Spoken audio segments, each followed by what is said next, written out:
it's another hot live. Oh my goodness. And you wait, hear this? And listen, and no, they're not screaming for me. They're No. screaming for Robin Thicke. Yes, it's all about Robin Thicke, ladies and gentlemen.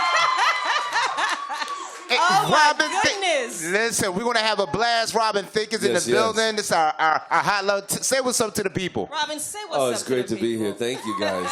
Thank you guys for coming down today. How good is that food, too? I just had some of that food. Woo. Yeah. And he's looking all almondy, ladies. Look at him. He's been in the sun. Listen up. We're going to have a lot of fun. Make sure you keep it locked right here. Robin Thicke, Hot Live. This is the show. Big Lip and Shelby, Hot 105. Woo! There you go. All right, listen. Let's get this thing started, man. All right. We have a lot to talk about. First of all, how's everything going, Robin? Very well, very well. Very excited. We found it yesterday. The new song went number 1. That's what love is. Yes, congratulations. Thank you. Yeah, that's awesome. We're very happy about that. After staying away for a few years, it's so wonderful to feel that back, love, right? and then to feel the love in the room like this. You know, it's really nice. Thank you. That is awesome. So let's talk about family. You're a dad again. Yes, 3-time dad now. Yeah. Yes, I got two beautiful little baby girls. Is that karma? Yeah. Well, Is that karma? Yeah. Well, it does. I mean, you know, it makes you see the world a little differently. Like, you know, with my son, I'm like, rub some dirt on it, you'll be fine, you know.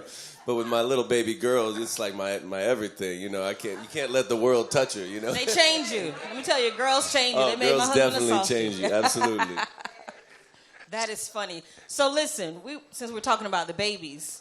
The little one. Oh, yes. Yeah, so What, we y'all were... got an announcement or No. something? No. We want to talk about that. Of course, we live on social media. Yes. So something happened with your daughter, your 16-month-old. Oh, the and Cheetos? Some The hot Cheetos. Cheetos, the hot fries, and of course the internet trolls were out. My lady, she likes hot Cheetos.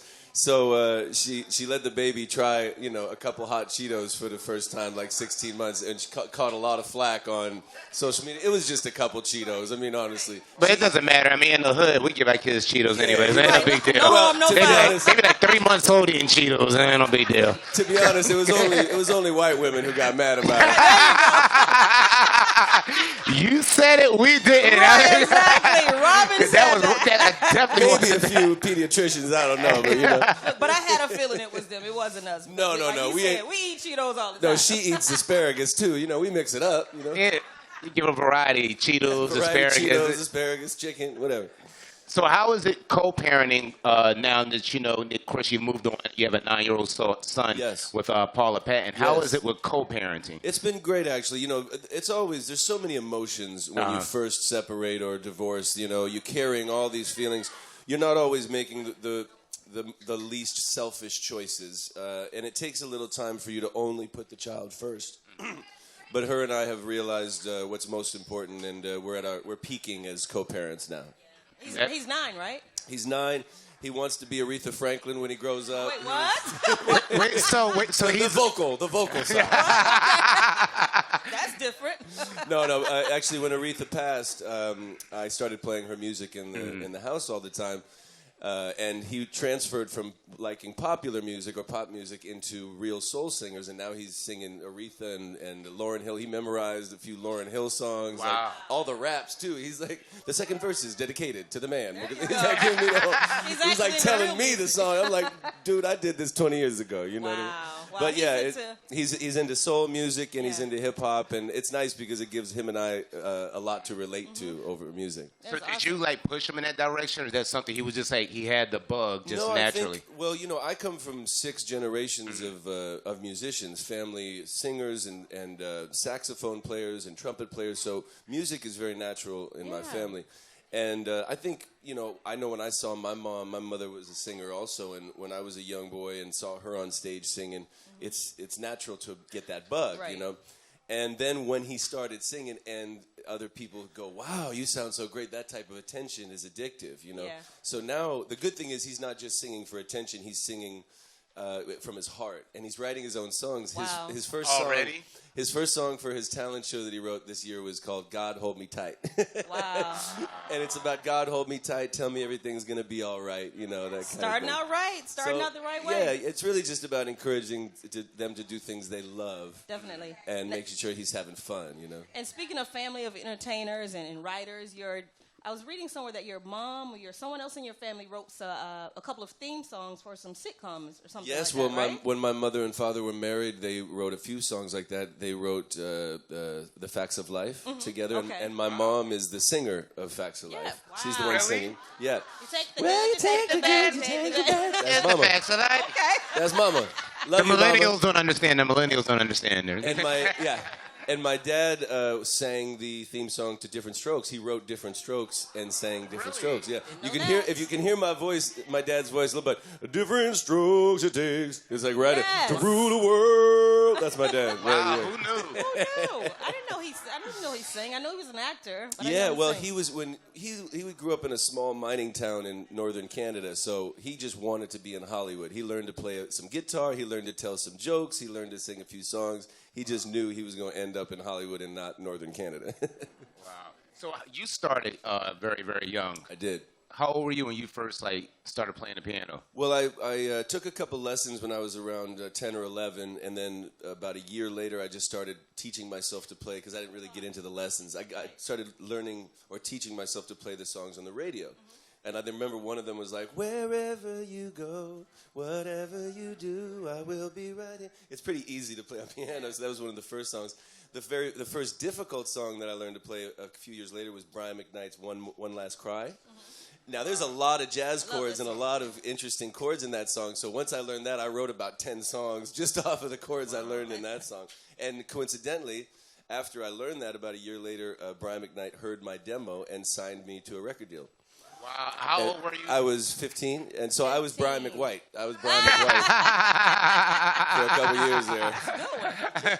He's good looking and funny, ladies. You see that? My kind of man. But yeah, and I was blessed enough to, when I was 16 years old, I started writing and producing professionally. The first song I ever had published was on Brandy's first album. Brandy, she was 14, and I was 16. Wow. We are live, another hot live with Robin Thicke. Hot 105. She adjusted well, though. There's a little baby in the front. How many months? 6. Okay, mine's 4. Do you ever get anxiety and say, I want them to stay little forever? I wake up at 4 o'clock every morning with anxiety. I think it's just natural when you have that many mouths to take care of and that many responsibilities. You're looking 5 years, 10 years, 20 years down the line. So every morning I just kind of wake up like, gotta go get it, gotta go get it. Now, we were just talking about how long you've been in the game. Yes. I mean, you started very young. Yeah. Like, who are some of the people that inspired you? Well, different steps of the way, different people. Early on, Brian McKnight, obviously, because he was a piano player, a producer, a songwriter, and an amazing singer and vocal arranger. So I learned so much about vocal arrangements and things like that working in the studio with him at 15, 16 years old. Right. Then, cut to years later, being in the room or going on tour with people like Mary J. Blige and Beyonce. Two very different artists, but learned so much from their crafts and their preparation and how they work on stage. And then being in the studio, people like Pharrell, Jimmy Jam and Terry Lewis, Raphael Sadiq. I've had the honor to be in rooms with some of the best musicians and songwriters and just got to soak it all up, Wow. Good people. Good list. Yeah, at a very young age, too. Yeah, Yeah, I was very lucky. So how much has hip-hop influenced you? Because I know you're a big fan of Man, Curtisville, still. Run DMC. Oh, hip-hop still. I mean, I was the white kid at school with Jet Magazine. I brought Jet Magazine to school when I was 13 because Jodeci was on the cover. Don't play with me, okay? And I remember my boys, and we'd play dominoes at school, and and they'd be like, "Yo, is that a Jet Magazine you brought?" I was probably doing it for some type of credit, but it was an article about Jodeci, and that was my favorite group at the time. So luckily being back then, being in bigger cities like L.A., Miami, New York, there's influence at every corner if you open your heart and your mind to it. beautiful culture everywhere. You just have to open your spirit to it, And I played basketball, so yeah. You play basketball too? I play ball too. You black. I wanted to be, Call it white chocolate. It's white chocolate. And my dad is tanner than some black folks, Wow. Jet magazines, basketball. It was just, it was that era, and it was Curtis Blow, and it was Yo MTV Raps, and when I was a 10-year-old kid, that was all it was, man. Yeah.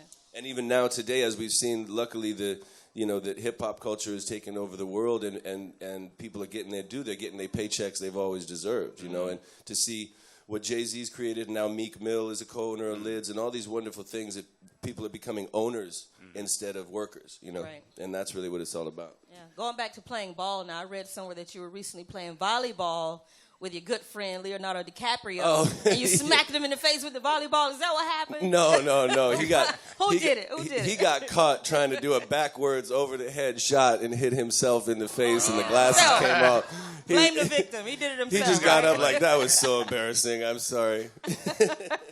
That is awesome. So your 12-year-old son, you've been in the music game for a long time. Excuse me, 9-year-old son. 9-year-old son. You've been in the game pretty much since you were 12. So yeah. You've seen so many things, I'm sure. Do you ever try to discourage your son? Do you get a little paranoid? Do you sure you want to do this music thing? Well, not that. What I want him to know is music is one part of your life, no matter what it is. Mm-hmm. Your love for music, because if you put all of your eggs into that basket, if you put all of your faith and your passion into just that one thing, what if it doesn't work out the way he sees it? It could be heartbreaking, Gotcha. Early on, I was a little obsessed with music. And so I was missing out on some of the other joys of life. I think it's important to teach our children to have hobbies, to have interests. Make sure you're reading as much as you're singing. Make sure you're learning about different cultures as much as you're writing your songs. And I think then balance ends up being the key. Happiness, hard work, and balance. That was one of my next questions. How do you manage to balance being Robin Thicke, the singer, Robin Thicke, the dad of 3, Robin Thicke, the significant other. I'm still figuring that out. I think any of us, once you have kids, you lose a little bit of yourself. Mm-hmm. You lose some of your time, and you lose some of your own dreams a little bit. Right. But there's still plenty of hours in the day, and if you're taking good care of yourself and you're taking good care of your family, there's enough time to enjoy life for yourself, too. Most definitely. Does your son understand that you're a star, or you're just no big deal to him? Oh, that's just my dad. No, well, yeah, my son now is starting to get used to it. At first, he really thought, he hated paparazzi because he didn't understand why these people are all up in our grill. Then he thought that really sweet fans were paparazzi. Do you know what I mean? Somebody really nice would go, oh my God, I have all your albums. And he'd just be like, paparazzi. No. No. We like them. We need them to keep buying albums. Don't treat them like paparazzi, please. So now he's learned to actually just embrace it. He understands that this is a part of if you want to be on the radio and you want to have people come to your concerts and you want people to buy your T-shirts and hats, then you have to embrace all of this. It's all part of it. That's great. We have any audience questions? Because we have a lot more questions. I want to know if anybody in the audience have any questions. Okay, yes. Take the mic over there. There you go. As you're giving your son advice, giving positives of the industry, the T-shirts, the autographs, the radio play, have you ever sat down with him and told him the bad side of it, the paparazzi? I think, it's the paparazzi isn't necessarily the bad side. It's what the paparazzi catches you doing. Right. That's the bad side. You know what I mean? There you go. Preach. There you go. Yes. But, no matter how much we tell our children don't go in there or stay away from that, sooner or later they have to experience life for themselves. Yes. We can prepare them. We can give them boundaries and structure and love, but sooner or later they will have to fall down on their own sometimes. So I'm trying to just prepare him to have the right, how do you handle everything? How do you handle whatever comes to you? Good job. Give yourselves a round of applause. Y'all doing amazing. Yeah, this is great energy. Amazing. Great energy. This is not lunchtime energy. You know what I mean? Nice.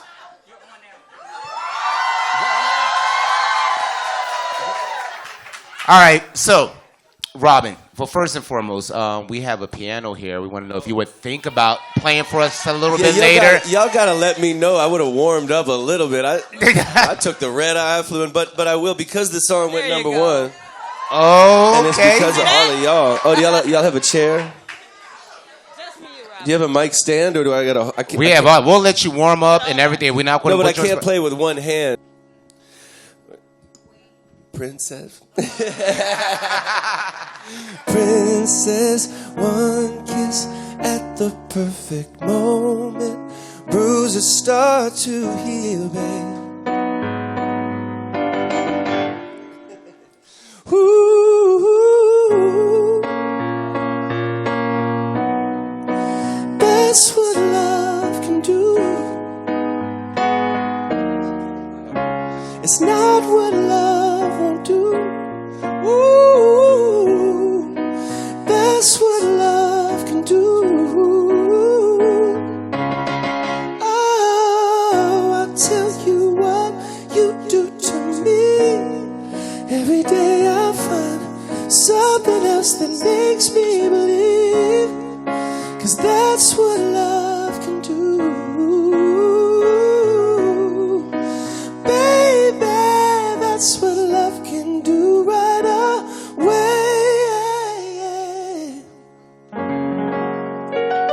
Yes. Robin Thicke, Hot 105. That Thank boy you. can sing. Ladies and gentlemen, sexual chocolate. Sexual chocolate. Sexual white chocolate. Sexual white chocolate. There you go. That boy can sing. Yes. How old were you when you realized you had the voice, or who realized that you had the voice? Well, just because I could sing doesn't mean I knew what I was doing with it. Like when I was about 7 or 8 years old, I'd sing Michael Jackson on the school bus and get a little attention for it, stuff like that. So that's where it all starts. I think as soon as you get attention and some praise, you start to feel something. But it's not until you work and you hear it back and you hear it back, because we all 8-year-olds think they can sing, and all of their parents think they can sing. Some of us still think we can sing. Some of us do. So it just takes, like, if you have any aspiring children out there that want to sing, what I told my son early on was, don't sing in the house and annoy everybody else all day. Go outside, sing as loud as you want, walk in the garden and sing. So my son comes home and he goes outside and he just sings for 30, 40 minutes every day. Wow. And works on his muscle, gets Like strong. your daddy. All right, hold on. We're going to go live. Hot 105, 50 minutes today's R&B and old school. This is an amazing Hot Live with Robin Thicke. Give it up for Robin Thicke. Woo!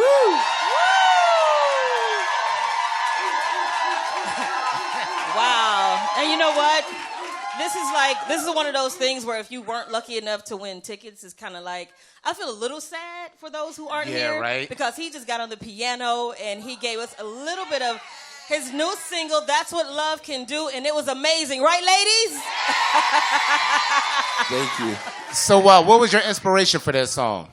Oh, well, I had taken some time off after the separation and, to just focus on family. And then my father suddenly passed away 2.5 years ago. And he was my idol, my hero, and it was very sudden. Yeah, he was a great man. And so obviously the first thing I wanted to do was honor him properly with a song, with, whatever I can do. And so the songs I was writing were a little too corny or didn't quite speak on it. And this song, even though it doesn't directly talk about him, it's exactly what I was going for. About 9 months after he passed, I wrote this song. And it was really about the love that I have for my son, that was helped me get through this time. And some of the lyrics are directed at him when he gets older.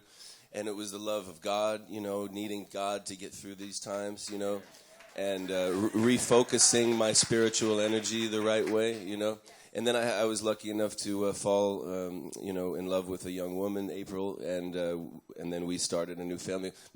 Coincidentally, after my father passed away, about 5 months later, we found out we were pregnant, and the due date was my father's birthday. Oh, my goodness. Wow. Crazy. Look at that. That is Crazy. Wow. So those kind of things, help build your spirit up. But the song is really about no matter how low you are, love of God, love of self, and love of your family and friends can get you through anything. Definitely. Wow, on that note, y'all give it up for Robin Thicke.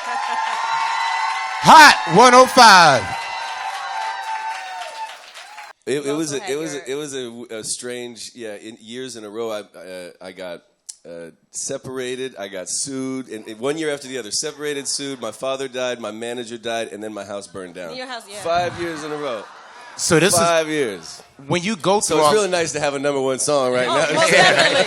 You're still standing. You're still standing. Still standing. How do you keep your motivation to still want to do music when 2016 and that year was just terrible? Like so many things happened in your life that you just talked about. Yeah. Like what was your motivation, like even to continue to do music? I love music. Music is the reason I'm here. Besides, to be with my family and raise children. That music it's always been my passion and my diary, my life story. When I look back at all the albums and the songs I wrote, I know exactly what I was going through, what I was feeling. Okay. So in some way, when it's all said and done, it will describe my life, So it's your therapy for the most part. It's my therapy, yeah, it's cathartic, and it's what I leave behind, Besides my beautiful children, I leave my music behind. So I'll always make music.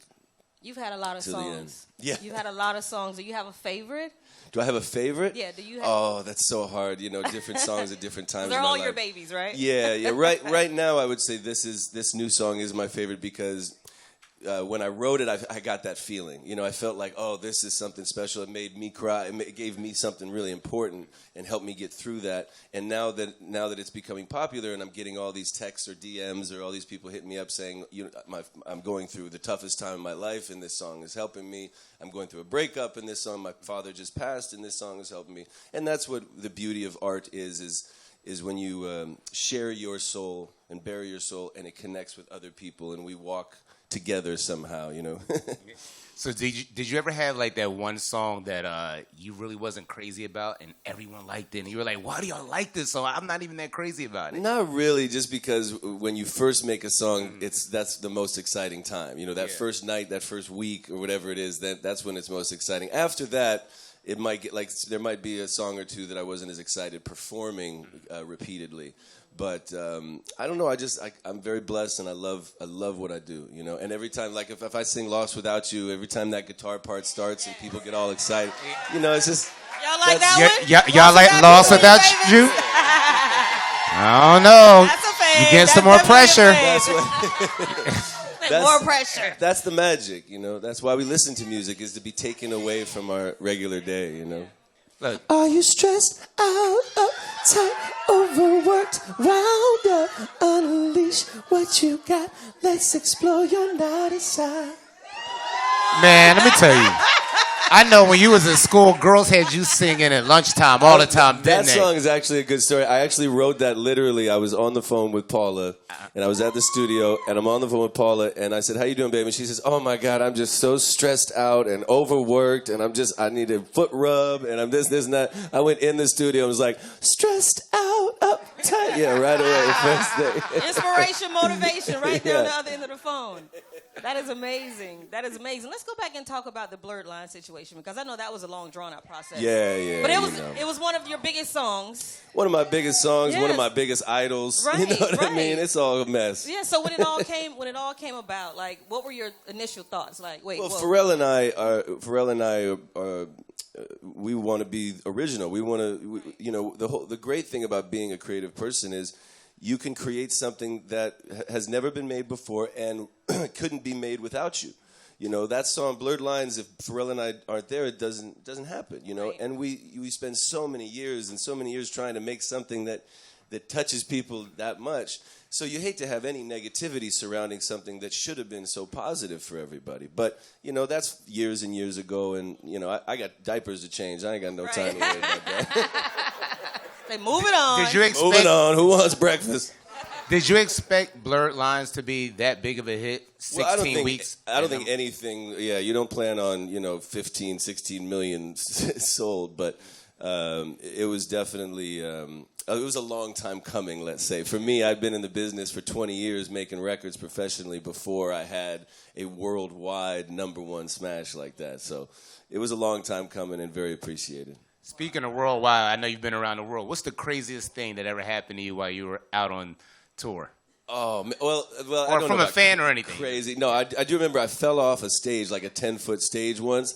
I was on tour with John Legend, and I didn't see the edge of the stage. We were in Manchester, England, and luckily, the luckiest thing happened. I landed like a cat, because I didn't know I was falling. So I literally just was like, I think I was singing Lost Without You, and I'm singing Lost Without You, and I just took one step and just like 10 feet, it just went right down, landed on my feet. And then the funny part is now the band can't see me. I'm below the stage. The band's like, where the hell did he just go? Did you keep Some of singing? the crowd can't see me. So now I have to climb back up a 10-foot stage. I got one foot on a speaker. I'm like leaning like this. Rock climbing. It was rather embarrassing, yeah, but we made it through. Did you continue to sing once you hit the ground? Oh yeah, I was singing while I'm climbing. Lost without you. Hold on, I'm coming. Can't The show must go on. Absolutely. I remember seeing some pictures on the internet of you with long hair. Yes. What were those days about? Well, remember that was for those who were down from day one. The "When I Get You Along" song. When I was riding a bike through New York City, I was playing a bike messenger. That was the amazing thing. BET gave me love from day one. We had a Sprite commercial, and BET was MTV. They wouldn't play me for nothing. Right. But BET, I was a long-haired white boy riding a bike through New York City, and BET played me. That's why I always there for BET. Y'all remember that? Day one. Y'all remember that? Day one. Wow. Do we have any other audience questions? Okay. Where you at, Nicole? Come on. Hi, Robin. Hello. What artists do you listen to, and who would you like to collaborate with that you haven't done so already? Oh, well, there's a lot of amazing new talent. I'd love to work with Dr. Dre and his camp. Anderson .Paak. I really love what those guys are doing, and I've been talking to them about getting in. I like City Girls too. I like City Girls. Act up, you can get snatched up. Yeah, he black,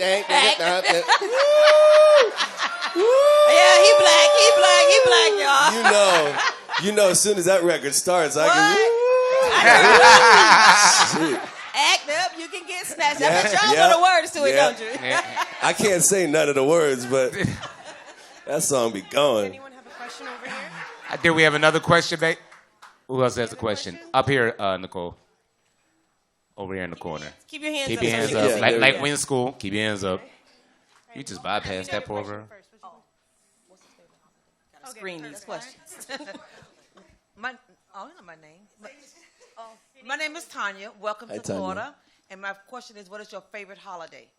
Oh, that's a tough one. I mean, it used to be Christmas until Pops passed. Now I just miss him so much. But I would still say Christmas because, especially with my babies now, I think that's why I wanted to have a bigger family, to fill that void. Once you lose somebody that special, all you can do is try to surround yourself with more love. But there's something about Christmas that always just feels like the best time of year. Everybody's peace and family and presents and kids are happy and everybody gets to be together, and that's my favorite. Yeah. So do you have your son, how do you guys work out Christmas? That has to be kind of challenging. Well, we do it year off, every other year he wakes up at the other house. I mean, luckily now it's really we've been very blessed. Everything's been going very smoothly. You need to talk to my baby mama. Yeah. She doesn't like you. Your baby mama a few years ago, that was a different conversation. Right. We have another question. Hi, Robin. Hi, how are you? So my name's Kalia, and I sing and play the piano. Nice. I songwrite, and I'm 19, and I just wanted to know if you have any advice to give someone who wants to be, truly authentic. And, I was very, depressed last year, and I spent, most of my time in high school or college, just writing music.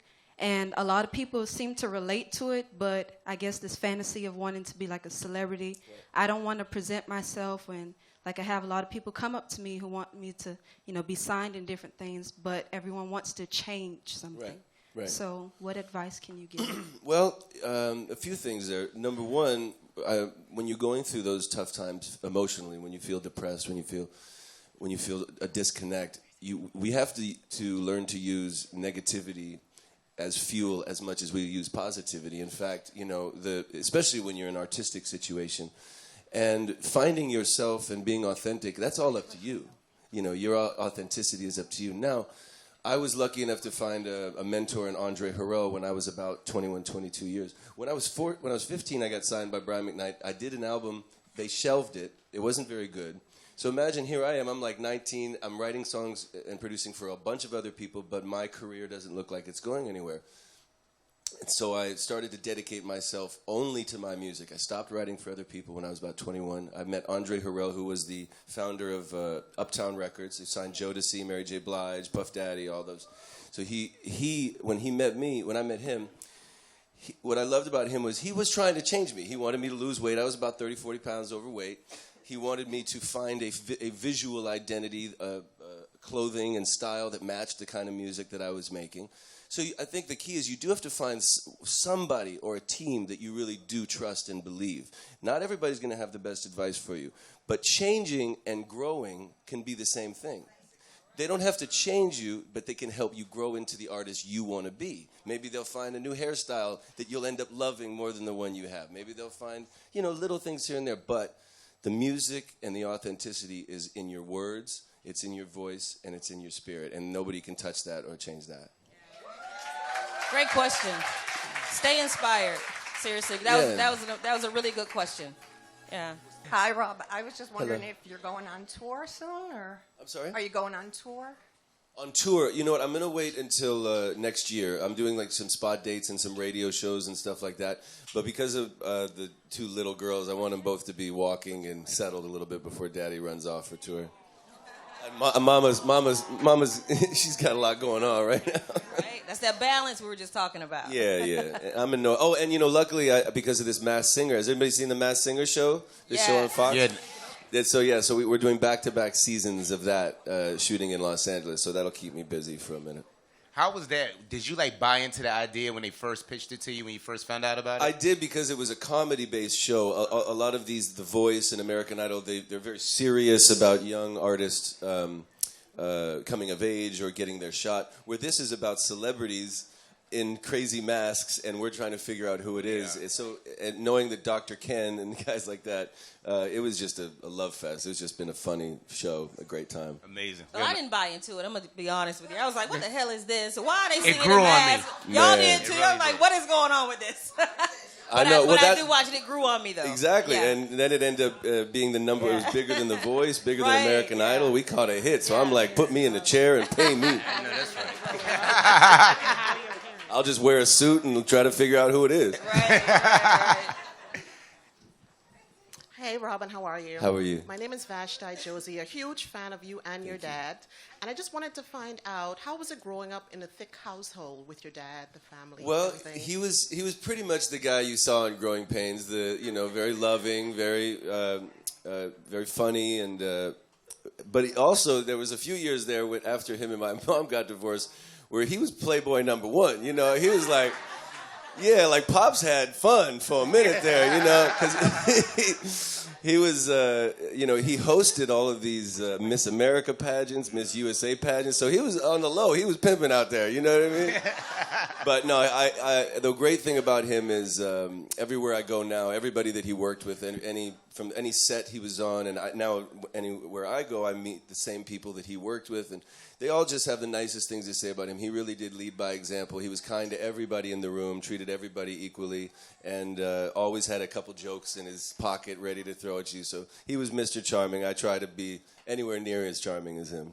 Well, I think you were at one point, because you were at one time voted sexiest man by the End Violence Against Women Coalition or something some years ago. Yeah, I've been reading. I think it was the most sexist man. Yes. It was because of the Blurred Lines video. I got banned from 70 universities in England. Really? Yeah. Oh, I was on Elvis. I was on some Elvis Tupac stuff there for a minute. I was like the white Tupac of England. Oh, I remember that now. So yeah, because of that video, they banned me from 70 universities and declared me the most sexist man of the year for my video. I changed it. I was like, he's sexiest. I put an I in it. No, the funniest thing was that's what I thought. I said it to my manager. I was like, "Yo, we got sexiest." He goes, "No, dude, it says sexist." You gotta roll with it. I was like, way off. You gotta roll with it, Robin. Wow. You gotta roll with it. Oh, yeah, me, a guy who writes love songs his whole life. Who's been the same woman for 21 years. Yeah, right, Mr. Right. Sexist. Yeah. Where's Nicole? She's over there. More questions. Stand up. Hi, my name is Tyosha, and I want to ask, what big artists have you written songs for? Oh, well, I actually did most of that starting early. I wrote for Mary J. Blige, for Christina Aguilera, Pink, Lil Wayne, 50 Cent. But most of the, after about 25, 26, I started writing mostly for myself. Oh, Usher. I wrote a couple really good jams for Usher on the Confessions album, too. Yeah. Can you handle it if I go there, baby, with you? Yeah, that was me.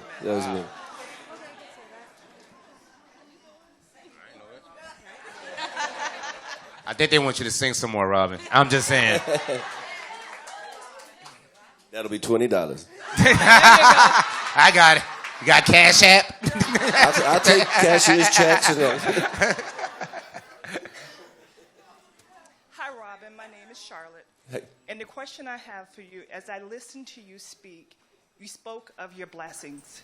Where is your quiet place that you go in your home to meditate? You know what? I find that a lot of that happens before I wake up in the morning. Just kind of laying there and getting my calm. I've been teaching myself, because I'm very dramatic or, kind of individual, because I like to feel things very intensely and very deeply. And so I realized that my new goal is to stay calm through all this, to not let the roller coaster or the waves get too big to handle, So every morning I get up, because we have 2 little babies now, so I take care of the older baby, and my lady focuses on the newborn. So I get up about 6:30 every morning and get my girl up and get her some breakfast and whatever. And my son, too, the days that my son's there. So from about 6 to 6:30, I'm up, laying in bed, meditating, getting myself ready for the day, telling myself, everything's going to be okay, and take it one step at a time.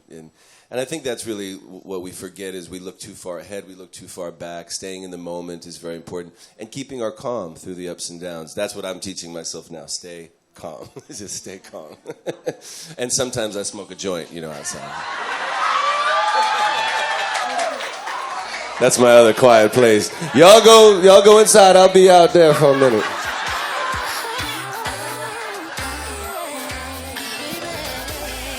I think the ladies are enjoying this. Yeah, they are. Somebody said to me earlier, they were like, is Robin Thicke married? I was like, not yet, but... Engaged. Engaged, yeah. So technically, he's off the market, ladies. I'm so sorry. It's all right, but you can still show him some love, some more Hot Live with Robin Thicke right here at Hot 105.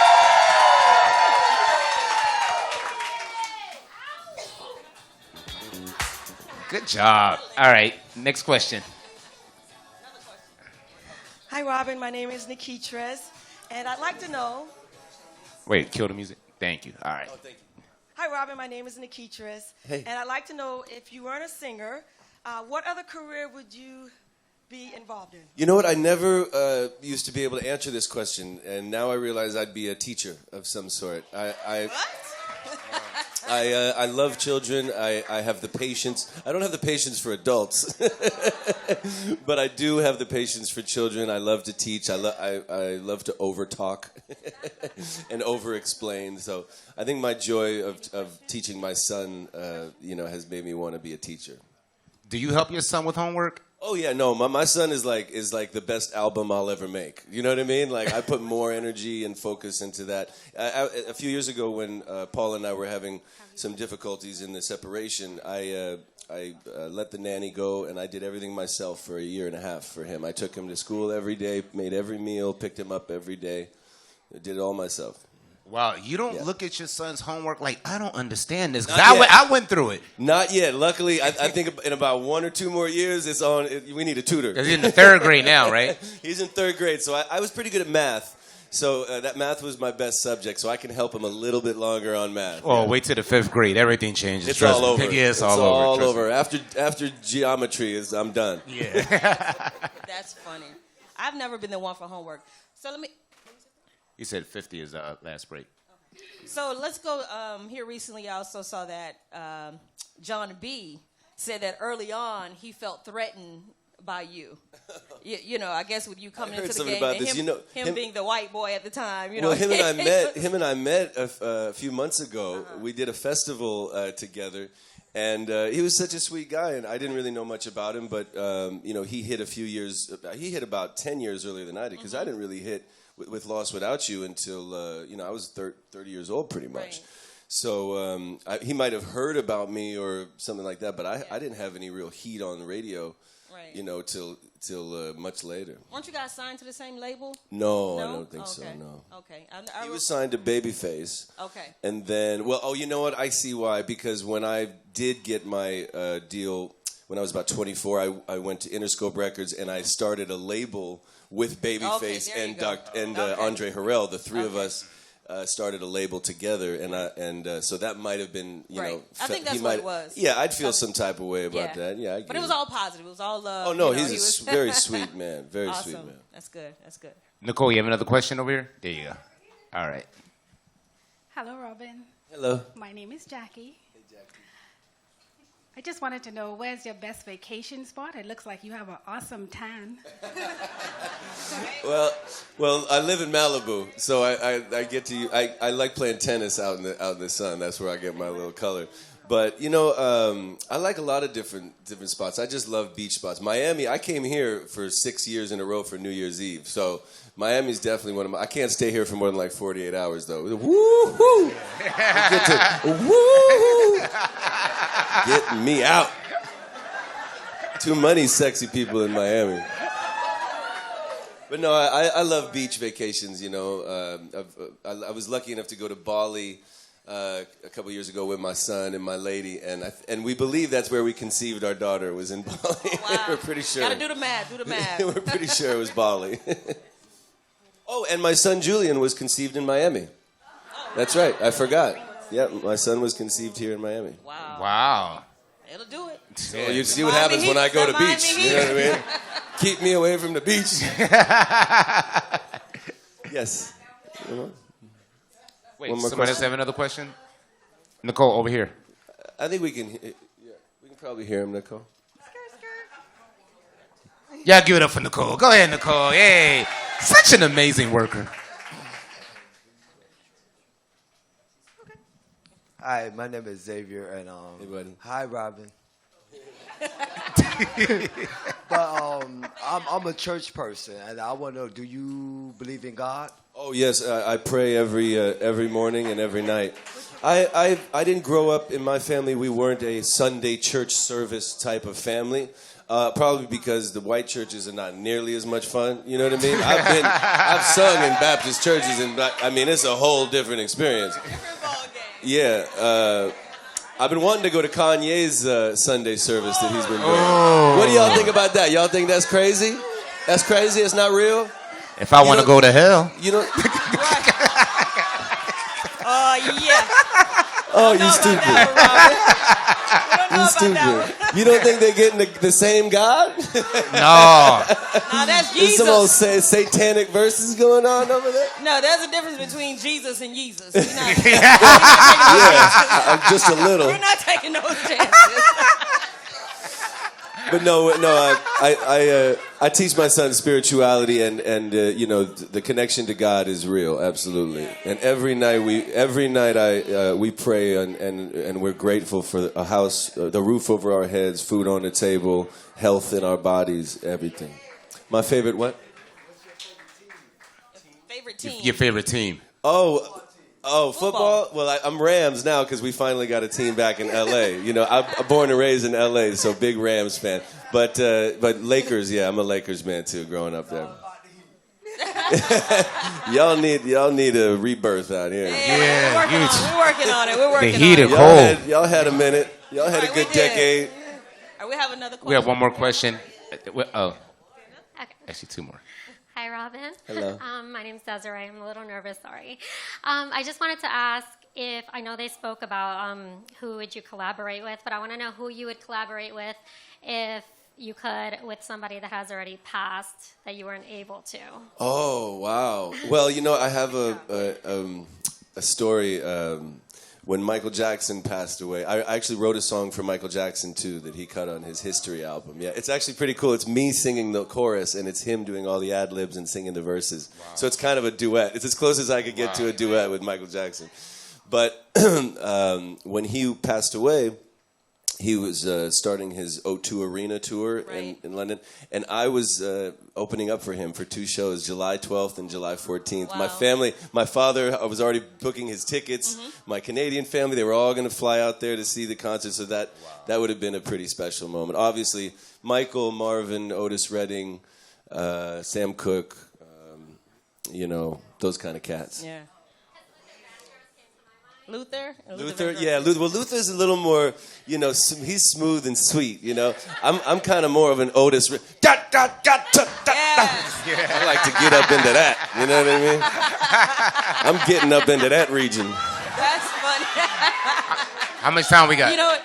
Speaking of Michael Jackson, we just came off the 10th anniversary of his passing. Do you remember where you were when the news of his death came down? I do not. I believe I was in New York, and our friends immediately put together a Michael Jackson celebration night at One Oak, one of the popular clubs, and we invited all of our friends, but it was kind of a somber. It was a somber celebration. Yeah, I think that was a sad day in America for most of us. Yeah, it was. That was a big day. We were talking about that the other day. He clearly remembers where he was. I know exactly where I was at. Yeah, when that happened, I was actually at a water park with my kids when I saw the text message, and I was like, wow. Everybody was like in awe, like, Michael Jackson, he's gone. Yeah. Just a sad thing. But I do have one more question. He left us his magic. Yes, he did. Speaking of magic, we want to see some more of your magic on the piano. Before you go, can you give us one more? How about Lost Without You? Not yet. That's good? All right, well, wait, we're going to let you warm up a little bit because we're going to break in about 2 minutes, and I want it to go live. Yeah, we want it to go live. So one second. I'll sing something else. Okay.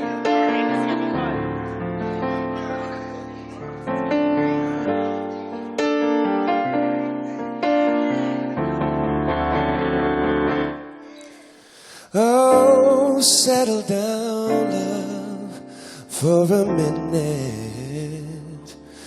I want to take you by the hand and hold you. I've waited so many nights to please you, and I want to take out all my problems on you. Are we ready to go? We live with Robin Thicke. Hot live. Hot 105. Robin, we're ready for you. Oh, okay. We're ready. Continue.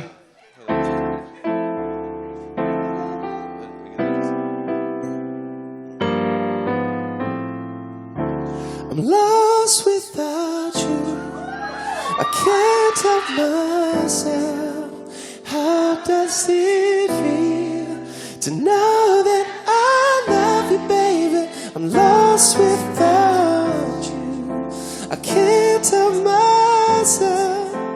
How does it feel to know that I love you, baby?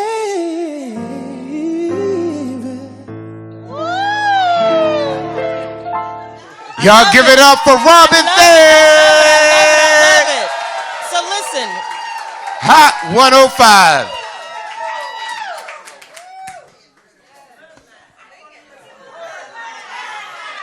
Oh, you need the dun, dun, dun. You need all that.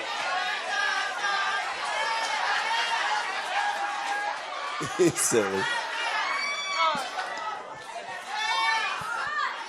All right, so listen, one more question before you go. I want to, because you have your new #1 single. Yes. That's What Love Can Do. Again, congratulations on that. Thank you. So what's the deal with the album? It's coming out. Yes, what are we doing? it's close. I thought it was finished, and now, I think it needs it's been 5 years since I released an album, Right. so I don't want it to be semi. Gotcha.